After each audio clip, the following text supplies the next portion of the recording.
హల్లెలూయా. ఈ ఆరాధనకు కూడి వచ్చినటువంటి దేవుని బిడ్డలందరికీ ప్రభు పేరిట వందనాలు తెలియపరుస్తున్నాను. దేవునికి మహిమ కలుగునుగాక. దేవుని యొక్క బిడ్డలారా, ఈ యొక్క పరిశుద్ధ ఆరాధన దేవునికి మహిమకరంగాను మనకి ఆశీర్వాదకరంగా ఉండాలి అంటే రెండు కార్యాలు జరగాలి. దేవుడు ఆయన మనల్ని చూసినప్పుడు ఆయన సంతోషించాలి. ఆ తర్వాత మనల్ని ఆనందింపజేసేది ఆయనే పుట్టించాడు, ఆయనే మన ద్వారా ఆరాధనలు చేయించుకుంటున్నాడు, ఆయనే మన ద్వారా మనకు అన్ని విషయాలు మనకి అన్ని నేర్పుతూ తెలియపరుస్తూ ఉన్నాడు. కనుక దేవుని యొక్క బిడ్డలారా, ఇర్మియా గ్రంథం చూడండి. ఇర్మియా గ్రంథం 24వ అధ్యాయము 6వ వచనాన్ని చదువుకొని కొన్ని విషయాలు మనం తెలుసుకుందాం. వారికి మేలు కలుగునట్లు నేను వారి మీద దృష్టి ఉంచుచు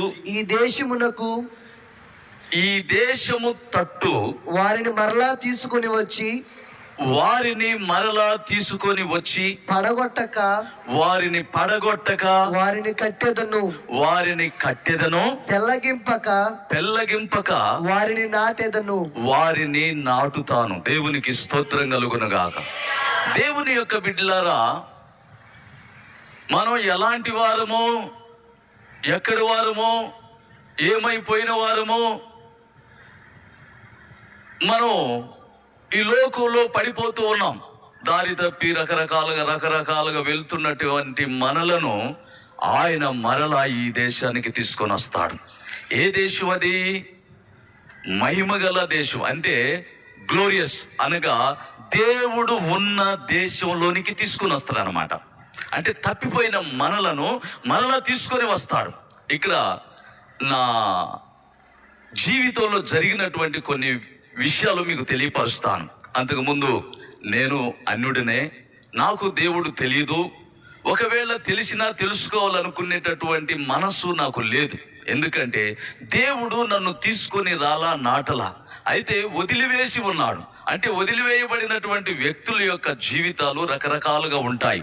అలాగనే నా జీవితంలో కూడా ఈ లోక సంబంధంగా అనేకమైనటువంటి ఇష్టానుసారంగా నా ఇష్టం వచ్చినట్లు నేను నడుచుకునేవాడిని. ఇంకా అనేకులు వారి ఇష్టానుసారంగా ఉన్నటువంటి వారి యొక్క ఆలోచనల ప్రకారం నేను నడిపించబడ్డాను. అయితే నేను దేవుణ్ణి ఎరగక ముందు నా ద్వారా 500 కుటుంబాలు విశ్వ హిందూ పరిషత్తులో మేమంతా కూడా యజ్ఞం చుట్టూ తిరిగి మేమందరూ విశ్వ హిందూ పరిషత్తులో చేరిపోయాం. అంతకుముందు లోకానుసారంగా ఉండేవాడిని. కొన్ని కారణాల వల్ల, కొన్ని విషయాల వల్ల అలా జరిగింది. అలా జరిగినప్పుడు ఈ 500 మందిలో నన్ను ఒకటిగా పిలుచుకొని, ఈ 500 మందికి ఇతనే మెయిన్ అని చెప్పి నన్ను తీసుకొచ్చి నన్ను యజ్ఞం చేసి నా మీద చేతులుంచి పెద్దలు నాకు ఏమని పేరు పెట్టారంటే నీలగిరి రామశాస్త్రి అని పేరు పెట్టారు. దేవునికి స్తోత్రం కలుగునుగాక. రామశాస్త్రి అంటే వీళ్ళందరినీ నేను ఇక ఆ యొక్క మార్గాల్లో నడపటానికి అలా చేశారు అప్పుడు పెద్దలు. అయితే దేవుని యొక్క బిడ్డలారా, దేవుడు నన్ను అడ్డుకుంటూనే ఉన్నాడు, ఆపుతూనే ఉన్నాడు, వెళ్తున్నాను. అయితే కొంతమంది వచ్చి నువ్వు విశ్వ హిందూ పరిషత్తులో ఉన్నావు కనుక ఆర్ఎస్ఎస్లోకి రావాలి, ఆర్ఎస్ఎస్లో నువ్వు బాగుంటావు, మంచి బలశాలిగా ఉన్నావు, మంచి హుషారుగా ఉన్నావు, నీవు ఇందులో ఉండి ఇందులో పని చేయాలని చెప్పని అడిగారు. అడిగితే దేవుని మహాకృపను బట్టి అందులో అడుగు పెట్టకుండా ఏదో ఒక కారణం వల్ల, ఏదో ఒక గొడవ వల్ల నేను జైలుకు పోవాల్సి వచ్చింది. అట్లా రకరకాలుగా నా పరిస్థితులు అలా అయిపోయాయి. ఇది మా ఊర్లో జరిగినటువంటి విషయం. మా ఊరు పేరు తాళ్ళచెరు. మీరందరూ ప్రార్థన చేస్తున్నారు. ఆ తాళ్ళచెరులో జరిగినటువంటి విషయం. నా పేరు రామశాస్త్రి అంతకుముందు. ఇప్పుడు యేసయ్య నన్ను తీసుకొచ్చి జైల్లో ఉన్న నన్ను అనేకుల మధ్య గొడ్డల శాస్త్రి అని, ఇంకా సినిమా యాక్టర్ల పేర్లతో కూడా పిలువబడ్డాను. గ్యాంగ్ లీడర్ అని రకరకాలుగా నేను వస్తుంటేనే భయపడే వాళ్ళు, ఎవరికి అన్యాయం జరిగిన అక్కడ నేను గెలిచేవాడిని. హీరో లెవెల్లో నడుచుకుంటూ పోయేటటువంటి వాడిని. ఇప్పుడు చూస్తే ముసలోడిగా మీసాలు లేక రకరకాలుగా ఉన్నానులే. అంతకుముందు నా ఫోటోలు అవన్నీ చూస్తే భయంకరంగానే ఉంటాను. నన్ను చూస్తేనే భయపడతారు. పసిపిల్లలు ఇళ్ళలో నుంచి బయటకు కూడా రారు, అంత తీవ్రంగా ఉండేవాడిని. నా క్రాపు, నా మీసాలు, నా నడక అంత మిడివాళ్ళంగా అంటారు కదా, అట్లా ఉండేది అనమాట. అంటే దారిని నడవను. రాళ్ళు ఉంటే చూడు, ఐటి మీద గులకరాళ్ళ మీద బ్యాలెన్స్ చేసుకుంటూ నడిచేవాడిని. అలాంటి వ్యక్తిని ఈ మెట్లే సకసక ఎక్కలేకపోతున్నా. దేవునికి స్తోత్రం కలుగును గాక. అయితే దేవుని యొక్క బిడ్డలారా, అలాంటి నన్ను నా యేసయ్య తీసుకొచ్చి ఎక్కడ నాటిందంటే, చదవండి కీర్తనల గ్రంథం 2వ అధ్యాయము 13వ వచనం నుంచి చదువుకుందాం. భయభక్తులు కలిగి, కీర్తనల గ్రంథం 13వ వచనం, 2వ అధ్యాయం 92వ అధ్యాయము 13వ వచనం. యెహోవా మందిరములో నాటబడిన వారై తమ దేవుని ఆవరణంలో వర్ధిల్లుతారు. అంటే దేవుని మందిరంలో ఎవరైతే నాటబడతారో, నాటబడిన వ్యక్తి నాటబడే ఉండాలి. నేను నాటబడి ఉన్నాను కనుకనే నా దేవుడు ఆ విధమైనటువంటి ఆలోచనలతోనే మీ ఎదుటికి తీసుకొచ్చాడు. ఇప్పుడు దేవుని మందిరంలో నాటబడినటువంటి వ్యక్తి జీవితంలో ఏం జరుగుతాయి, అలా ఆ వ్యక్తి ఎలా ఉంటాడు? మొట్టమొదటిగా వర్ధిల్లుతాడు. ఎలా వర్ధిల్లుతాడు? ఇంకా చదువుకుంటూ పో. నాకు ఆశ్రయదుర్గమైన యెహోవా యథార్థవంతుడనియు ఆయన యందు ఏ చెడుతనము లేదు గనుక ఆయన నాటబడిన మనలో కూడా ఏ చెడుతనము లేదు గనుక ప్రసిద్ధి చేయుటకై వారు ముసలితనమందు ఇంకా చిగురు పెట్టుచు ఉండేరు. సారము కలిగి పచ్చగా ఉంటారు. అంటే ఒలీవ మొక్కల వలె ఎప్పుడు కూడా పచ్చదనంగా, సంతోషంగా, ఆనందంగా. ఇప్పుడు ఆయన నిన్ను తీసుకొచ్చి నాటాడు. ఎక్కడ నాటాడు? దేవుని ఆవరణంలో నాటాడు. నిన్ను పడగొట్టక, పెళ్ళగింపగా, నిన్ను ఈ లోక సంబంధమైన దృష్టులకు అప్పగించకుండా భయంకరమైనటువంటి నా స్థితిని తీసుకొని వచ్చాడు. రామశాస్త్రినైన నేను ఇప్పుడు ఏమయ్యానంటే, ఇప్పుడు నేను నీలగిరి పౌలస్ని అయిపోయాను. ఇప్పుడు పౌలస్ అనగా ఏంటి? పౌలస్ అంటే ఫలించేడి కొమ్మ అన్నమాట. అంటే ఇప్పుడు నేను ఫలిస్తున్నాను. ఎక్కడ ఫలిస్తున్నాను? లోకంలో లోకానుసారంగా, ఇష్టానుసారంగా, నా ఇష్టం వచ్చినట్టు నేను ఫలించటం లేదు. ఇప్పుడు దేవునికి ఇష్టం వచ్చినట్లు, దేవునికి నచ్చినట్లు, దేవుడు మెచ్చుకున్నట్లు, దేవుడు సంతోషించినట్లు నేను ఇప్పుడు ఫలిస్తూ ఉన్నాను. దేవునికి స్తోత్రం కలుగును గాక. ఇప్పుడు నేను అలా ఫలించినప్పుడు ఏం జరుగుతుందంటే, దేవుడు నాటినందుకు దేవుడు సంతోషిస్తూ ఉంటాడు. అయితే ఒక రోజు దేవుడు ఆదాముని ఏదేను తోటలో నాటాడు. ఏదేను తోటలో ఆదామును నాటినప్పుడు ఆదాము తనేం చేశాడంటే, ఈ యొక్క సర్పం మాట విని, అంటే సర్పం మాట అవ్వ ఎన్నది, అవ్వ మాట ఆదాము ఎన్నాడు.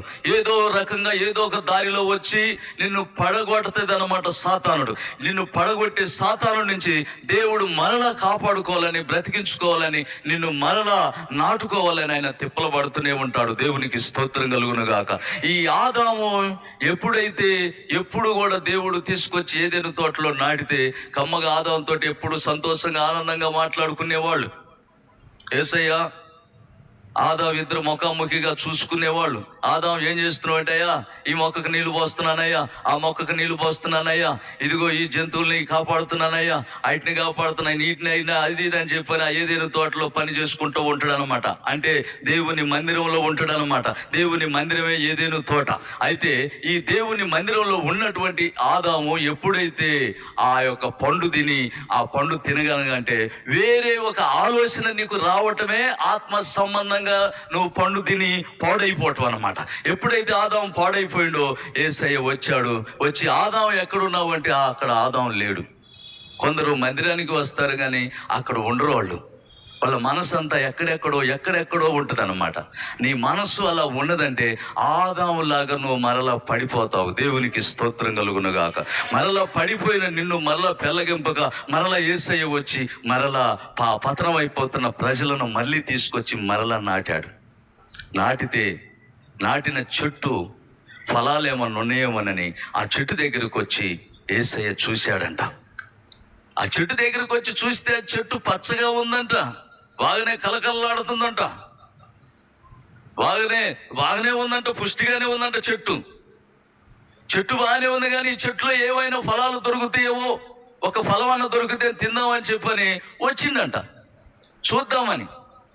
వస్తే ఆ చెట్టులో ఎక్కడ చూసినా కానీ ఆకులైతే పచ్చగా ఉండేయంట, కానీ ఫలాలంటే ఒక్కటి కూడా లేదంట, ఒక పండు కూడా లేదు. చెట్టు పచ్చగానే ఉంది, ఆకులు పచ్చగానే ఉన్నాయి, ఆకులు బాగానే ఉన్నాయి, ఆచారాలు బాగానే ఉన్నాయి, అలవాట్లు బాగానే ఉన్నాయి, క్రియలన్నీ బాగానే ఉన్నాయి, ఎగురుడు బాగానే, దూకుడు బాగానే ఉంది, అన్ని బాగానే ఉన్నాయి. కానీ ఆ చెట్టులో ఫలాలు లేవు, ఆత్మ సంబంధమైనటువంటి ఆలోచన లేదు, ఆత్మీయంగా ఎదిగేది లేదు, ఆత్మ సంబంధమైనటువంటి ఆలోచనలన్నీ లేవు. మామూలుగా అయితే చెట్టు ఉంది, ఈ చెట్టుని నరికేద్దామని చెప్పని అనుకున్నాడంట. దేవునికి స్తోత్రం కలుగునుగా.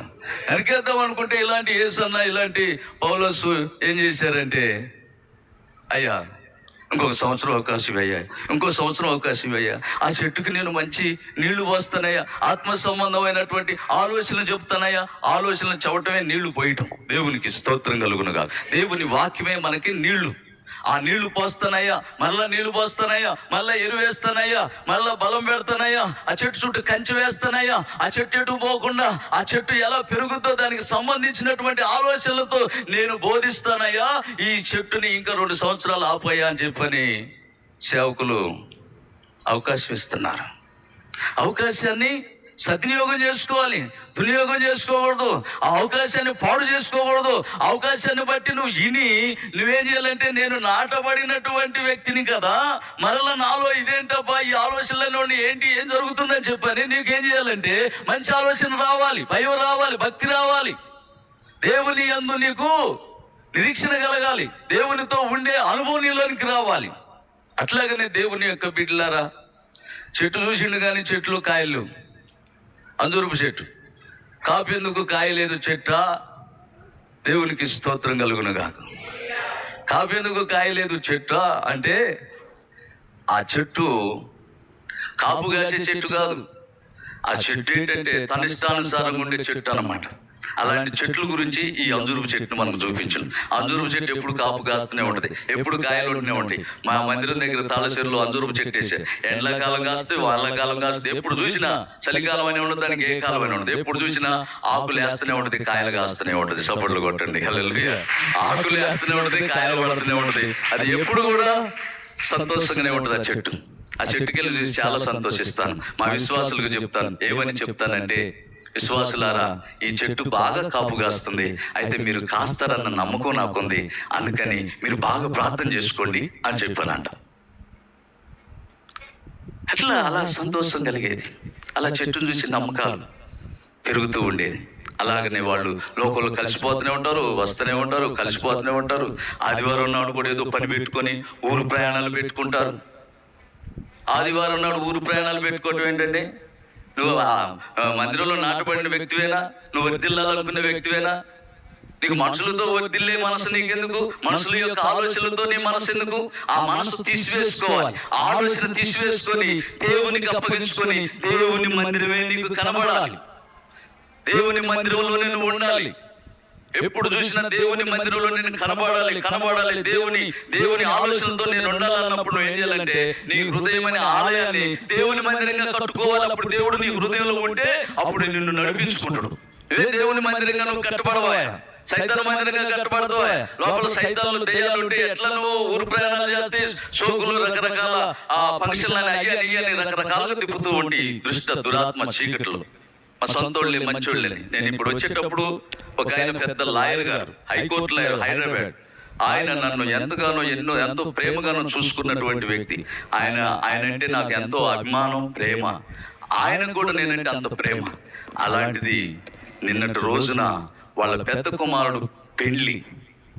ఆ పెళ్ళి కూడా నేను పాస్టర్ గారు ఒకటే చెప్పిండు, వస్తున్నావా ఈ లోపల ఆలోచించుకో, సమయం ఇచ్చు ఆలోచించుకో.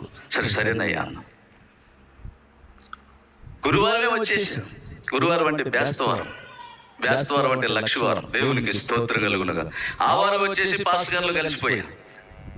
నాకు కావాల్సింది ఇదే, కానీ ఎంత స్నేహమైనా ఎంత ప్రేమైనా ఈ లోక సంబంధమైన ఆ ఘనతలో ప్రేమలో నాకు వద్దయ్యా, నువ్వే నాకు కావాలయ్యా, నీతోనే నేను ఉంటానయ్యా అని చెప్పని అలా వచ్చాను. అదే ఆలోచనతో వచ్చాను. ఈరోజు ఏ వాక్యం చెప్పాలని అనుకుంటే ఇక వారిని నేను నాటేదను. దేవునికి స్తోత్రం కలుగునుగాక. వారిని నేను నాటుతాను. చూడండి, కొరింథీయులకు రాసిన పత్రిక, తొందరగా ఒక 5-10 నిమిషాల లోపల ముగిస్తాను. కొరింథీయులకు రాసిన పత్రిక 3వ అధ్యాయం 6వ వచనాన్ని చూడండి.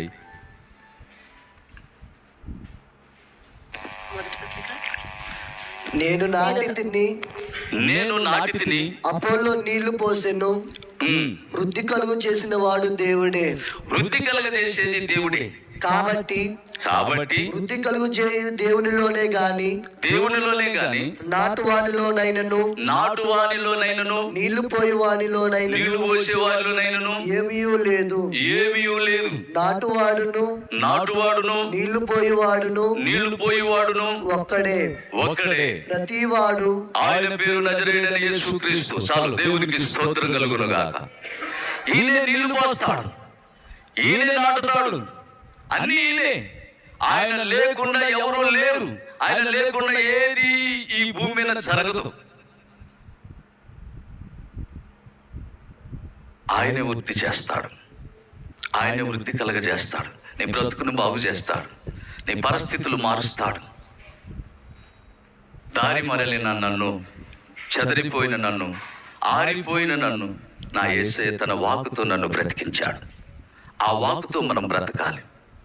దారి మరలినా మళ్ళీ తీసుకొస్తాడు అని నువ్వు మరలా దారి మలుతూనే ఉండాలనుకోవటం మరీ అది చాలా ప్రమాదం. చాలా మంది ఏం చేస్తారంటే భక్తిలో దిగసారిపోయే ఆలోచనలే వస్తే గానీ స్థిరంగా ఉండే ఆలోచనలు రావు. నాటబడిన చోటనే నువ్వు ఎదగాలి, ఎదిగి ఫలించాలి. ఫలించి అనేకులకు నీవు ఆహారంగా మారిపోవాలి. అలా మారిపోయినప్పుడు నీకు ఒక సాక్ష్యం ఉంటుంది. నీ బ్రతుకును బట్టి దేవుడు సంతోషిస్తాడు, నీ బ్రతుకును బట్టి నీ బిడ్డలు సంతోషిస్తారు, నీ బిడ్డలను బట్టి చుట్టుపక్కల ఉన్నటువంటి వారు సంతోషిస్తారు. మన వల్ల ఒక వ్యక్తి వల్ల ఒక వ్యక్తి బాగుపడాలి కానీ చెడిపోకూడదు. నా వల్ల నలుగురు బాగుపడాలి, చెడిపోకూడదు. కొందరి వల్ల కొందరు చెడిపోతారు, కొందరి వల్ల కొందరు బాగుపడతారు. అయితే మనం క్రైస్తవులమైన మన యొక్క ఆలోచన విధానం ఎలా ఉండాలంటే, నాటబడిన నేను అనేకులు నాటబడే ఒక మొక్కగా నేను ఎదగాలి అన్న మనస్సు ప్రతి ఒక్కరిలో ఉండాలి. అది ఎక్కడ నాటబడాలి? దేవుని మందిరంలో నాటబడాలి, దేవుని ఆలోచనలో నాటబడాలి. దేవుని ఆలోచన తనగా దేవుని ఆలోచనే ఈ చెట్లు పెరగాలి. నాలో ఇప్పుడు దేవుని ఆలోచనలే రావాలి, చిరంజీవి ఆలోచనలు రాకూడదు. రకరకాలు ఇంకా అంతకుముందు తిరిగినటువంటి చేసినటువంటి పద్ధతులు అవన్నీ నాలో ఇక పని చేయకూడదు. అవి పని చేస్తే నేను నాటబడలా. నా ఇష్టం, నీ ఇష్టం అని ఎవరైనా ఆ ఆలోచన మీకు వస్తే మీరు ఇంకా నాటబడలేదు.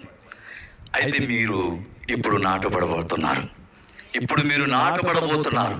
ఇక మీ ఇష్టం కాదు, నా చిత్తం కాదు, నా చిత్తం లేదు, నా ఆలోచన లేదు.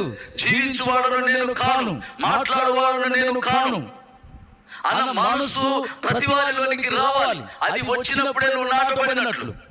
హింసకుడు, దూషకుడు, హానికరుడైనటువంటి పౌలు గారి యొక్క సాక్ష్యం ఇది. ఆయన అంటున్నాడు, జీవించువాడను నేను కాదు, మాట్లాడేవాడు నేను కానప్పుడు యేసయ్య నీలో ఉండి మాట్లాడినప్పుడు నీ మాటలు ఎలా ఉండేదో గ్రహించుకోవడానికి నీకు ఆలోచన ఇచ్చాడు దేవుడు. ఇప్పుడు నువ్వు ఎక్కడ ఎదగాలి, ఎక్కడ ఉండాలంటే అపోస్తుల యొక్క బోధలో ఉండాలి. అపోస్తుల యొక్క బోధ అంటే రెవరెండు పేర్లు ఉంటాయి, ఈ కాదు.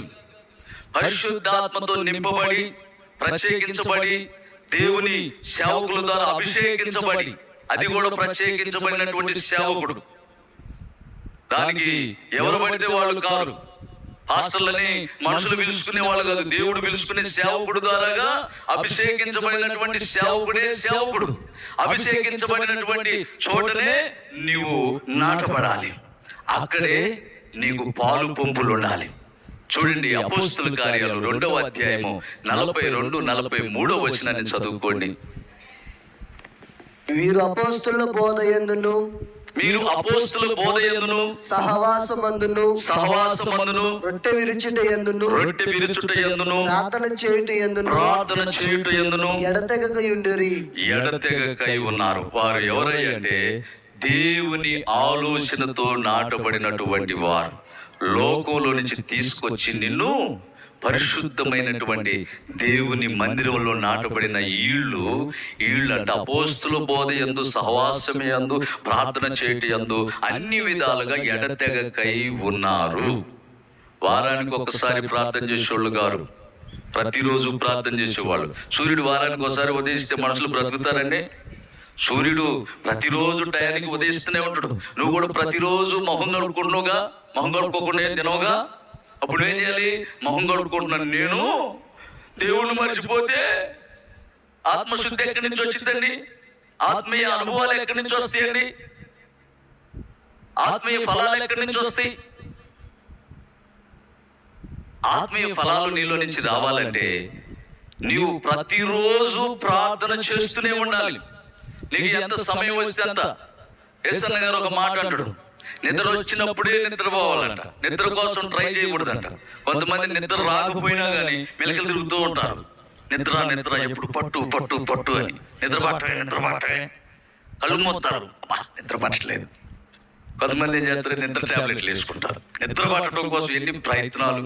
నిద్ర పట్టినప్పుడు ఏం చేయాలంటే ప్రభుని స్తుతించాలి. దేవునికి స్తోత్రం కలుగును. ప్రభువే కదండి మనల్ని కలగజేసిన వాడు. ప్రభు లేకుండా ఈ మత్తు కూడా ఎక్కడి నుంచి వచ్చింది? ఈ మత్తు ప్రతిది కూడా ఆయనలో నుంచి వచ్చింది, అన్ని కూడా ఆయన చేసిండు అనమాట. అప్పుడు మనం ఏం చేయాలంటే, నీకు మంచి నిద్ర రావాలంటే నువ్వేం చేయాలంటే ప్రభుని స్తుతించాలి. ఆయన ఒక చల్లని గాలి, ఒక మెల్లని గాలి నీ మీదకి పంపిస్తాడు. అప్పుడు నీ చుట్టూ కంచి వేస్తాడు. ఏ దుష్టాలోచనలు నిన్ను చెప్పుకుండా, ఏ వేడిమి నీకు రాకుండా చల్లదనంతో మొత్తైపోయి అప్పటికప్పుడు నిద్రపుచ్చుకొని మళ్ళీ లేపుకుంటాడు. దేవునికి స్తోత్రం కలుగును కాక. మళ్ళీ లేపుకున్నప్పుడు నువ్వేం చేయాలంటే, అమ్మాయి ఈరోజు బాగా ఆరోగ్యం, ఏదో 100 బాదాం అని చెప్పని మళ్ళీ పిచ్చి పిచ్చి ఆలోచనలు చేయకూడదు. మంచి ఆలోచనలు చేసుకోవాలి. అందుకని దేవుని యొక్క బిడ్డలారా, నీకు ఆరోగ్యం ఉన్నా ఆరోగ్యం లేకపోయినా ఎప్పుడు చూసినా కానీ ప్రభువునే స్తుతిస్తూ ఉండాలి. ప్రభు సన్నిధిలోనే ఉండాలి, ప్రభుతోనే ఉండాలి. నువ్వు ఈ మందిరంలో ఉన్నా, నువ్వు ఎక్కడున్నా కూడా నేను మందిరంలోనే ఉన్నానన్న మనసుతోనే నువ్వు నీ వ్యాపారంలోనైనా, నీ యొక్క పని బాటల్లోనైనా, నీ యొక్క ప్రయాణాలన్నింటిలో కూడా నేను మందిరంలోనే ఉన్నానన్న మనసుతోనే నువ్వు జీవించాలి. అప్పుడు నువ్వు నాటబడినప్పుడు దేవునికి మహిమ కలుగును గాక. అప్పుడు నువ్వు నాటబడతావు. నువ్వు నాటబడితే నువ్వు ఫలిస్తావు, వర్ధిల్లుతావు, అద్భుత రీతిలో ఆశీర్వదించబడతావు. నీ కుటుంబాలు నీ ద్వారా అనేకులు మేలు పొందుకుంటారు. నీకు మేలు కలుగునట్లే కదా నిన్ను తీసుకొచ్చింది ఆయన. నీకు సంతోషం కలగటానికే కదా నిన్ను నాటింది. నువ్వు బాగుండాలనే కదా, నీ బ్రతుకు బాగుండాలనే కదా, నీ కుటుంబం బాగుండాలనే కదా. నువ్వేదో అనుకుంటావు, నువ్వేదో చేస్తావు. నువ్వేదో చేస్తే నాకు మేలు కలుగుద్దని నీ సొంత ప్రయత్నాలు అస్సలు ఉండకూడదు. నువ్వు దేవునికి పూర్తిగా అప్పగించుకో. భయంకరమైనటువంటి స్థితిలో తాగుబోతే నేను దుర్మార్గుడిని, భయంకరమైనటువంటి వ్యక్తిని, గొడ్డలుండేది, బొడ్లో కత్తి ఉండేది, ఇంటి చుట్టూరు కత్తులుంటాయి, పెద్ద గొడ్డలు ఉంటే మా ఇంటికి ఇంటి నెంబర్ 13 అంటారు. భయపడతారు, అమ్మో ఆ ఇంటికి చూడబాకండి అంటారు. అంత డేంజర్. ఆ పిల్లలు కూడా రౌడీలు అయిపోయి ఆగమైపోయేవాళ్ళని. నేను మార్పు చెందిన తర్వాత, నేను నాటుబడిన తర్వాతనే నా పిల్లలు, నా భార్య అందరూ కూడా మార్పు చెందారు. దేవునికి స్తోత్రం కలుగును. ఆ మార్పు ద్వారా తాళచెరులు ఇప్పుడు చాలా మంది మార్పు చెందారు. చాలా మంది మార్పు చెంది, నేను ఏదైతే ఒక 6 ఎకరాల 60 సెంట్లు భూమి విశ్వ పరిస్థితి ద్వారా తీసుకొచ్చి ఇళ్ల ప్లాట్లు వేసానో, ఆ ఇళ్ల ప్లాట్లు మధ్యలో, అది ఆంజనేయ దేవాదాయ భూమి అన్నమాట, ఎండోమెంట్ వాళ్ళది. ఆ మధ్యలో 8 సెంట్లు స్థలం అక్కడ నేను చర్చ చేసుకొని అక్కడున్నా. ఇప్పుడు ఆ రామశాస్త్రి ఏమైపోయిందంటే ప్రభు శాస్త్రి అయిపోయాడు. దేవునికి స్తోత్రం కలుగును గాక. ఇప్పుడు ప్రభు శాస్త్రి అయిపోయాడు. ఇక ఆ మందిరం గ్లోరియస్ మందిరం అయిపోయింది. దేవునికి మహిమ కలుగు. అక్కడికి మంచి మంచి దైవ సేవకులు వచ్చారు. సురేష్ అయ్య ఇంకా పెద్ద పెద్ద సేవకులు వచ్చారు. అలాగనే మన సేవకులు కూడా వస్తారు. త్వరలో ఇదంతా జరుగుద్ది. దేవుడు మీకు ఏమని తెలియపరిచినంటే, మిమ్ములను నేను నాటెదను, మిమ్మల్ని నేను నాటుతాను, నాటినా మీకు నీళ్లు పోస్తాను, మిమ్మల్ని వృద్ధి చేస్తాను, మీరు ఎడతెగకై ఉండాలి. దేవుడి మాటలు మన హృదయాల్లో ఉంచు.